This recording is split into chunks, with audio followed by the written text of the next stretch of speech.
For centuries, the African continent powered the wealth of the world. Gold, rubber, diamonds, men, women, lands were taken. Cultures were broken. Empires were built on African backs. Yet Africa became the poorest in the equation. Today, a new conversation is rising. From courtrooms to parliaments, from Dakar to London, from Caribbean islands to European capitals. A conversation about justice. Reparations.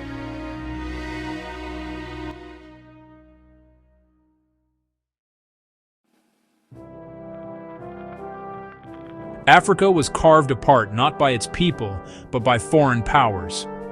Britain, France, Portugal, Belgium, Germany, Italy, Spain, each staking land, taking resources, enslaving millions.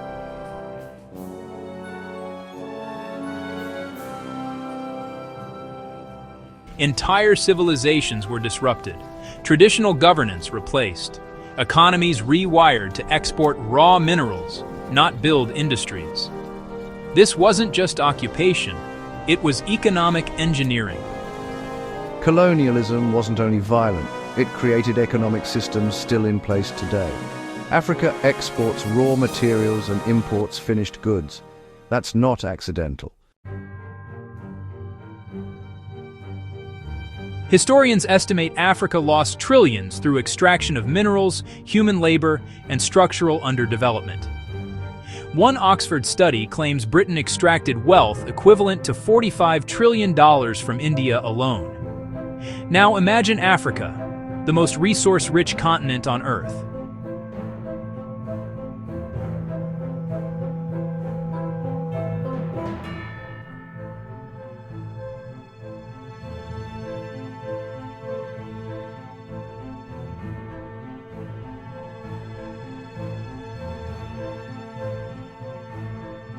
The modern world was built with African resources.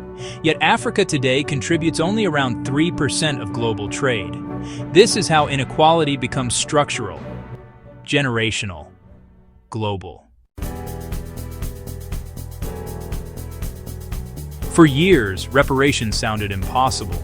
But recently, the tone has changed. African leaders, scholars, Pan-African movements, and even European voices are pushing for formal recognition and compensation.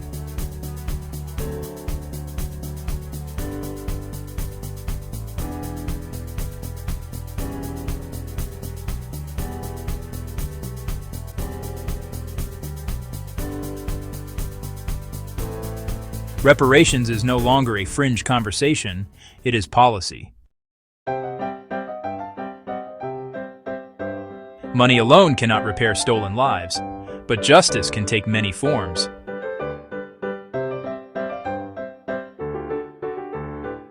Direct payments to nations for historical extraction, not charity, repayment.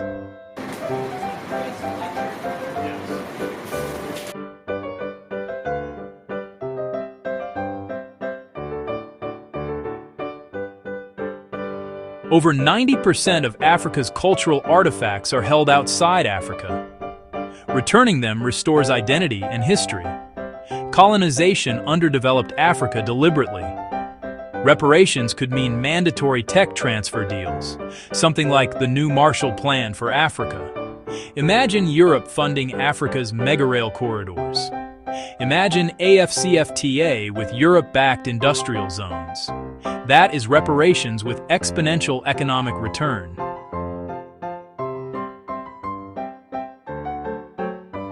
Sometimes justice begins with truth, with acknowledgement, with apology. Not everyone agrees. Some argue reparations are unrealistic. Others say modern nations cannot pay for ancestors' actions. We can't rewrite history. Reparations don't rewrite history, they correct its consequences. Too expensive. Yet trillions were taken.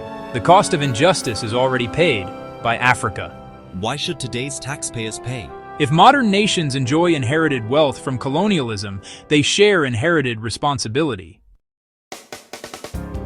A fair world is a stable world, A prosperous Africa benefits global supply chains, innovation, climate goals, markets, and diplomacy.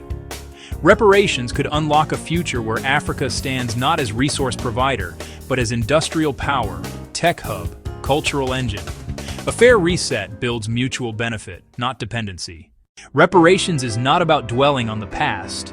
It is about shaping the future, about recognizing that history has a bill, and justice demands settlement. If the world could extract wealth from Africa for hundreds of years, it can invest in Africa for the next 100.